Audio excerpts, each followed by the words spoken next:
എന്നാ ആ അത് തേച്ചൊരച്ച് കുളിക്കാത്തോണ്ടാ ഇങ്ങനെ ചൊറിയുന്നത്. തേച്ചരച്ച് കുളിക്കിച്ചില്ല. നിനക്കൊക്കെ തോന്നും അങ്ങനെ കുളിച്ചില്ല എന്നൊക്കെ. അടിയപ്പോ അയ്യോ അമ്മ അതിനോട് ചൊറിയല്ല അമ്മ, അത് ഭക്ഷണമല്ലോ ഇളക്കുന്നതിന്. എന്ത് നായത്? എന്നാ നീ എന്റെ പുറം ചൊറിഞ്ഞാടി. ആ എനിക്ക് അതല്ലേ പണി. അയ്യോ നിനക്കതല്ല പണി.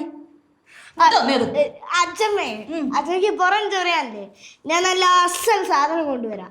ഒരു നല്ല ടൂളാ. തൂല ടൂള് എന്നാ ഞാൻ പോയി വരേ. എങ്ങനെ കളത്തറില്ലാട്ടോ.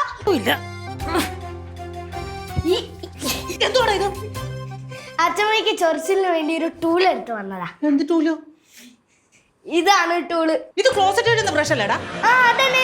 ഇതുകൊണ്ടേ അച്ഛമ്മയ്ക്ക് പുറം സുഖമായിട്ട്. അത് എന്റെ അച്ഛനോട് കൊടുക്കാം.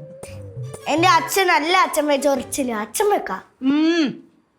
ഇവനെ കൊണ്ട് പോടാവുന്നു. അല്ലെങ്കിൽ പോടാവുന്നു. എന്തുവാ ക്ലോസറ്റ് ഇടുന്ന ബ്രഷും കൂടെ. ഓ ഇതൊന്നും പോരെങ്കിലേ. ഞാൻ വേണേ കത്തിയെടുത്ത് മാന്തി തരാം. നീ പോടാ പോടാ. അഹങ്കാരം പിടിച്ച ചെറുക്കൻ.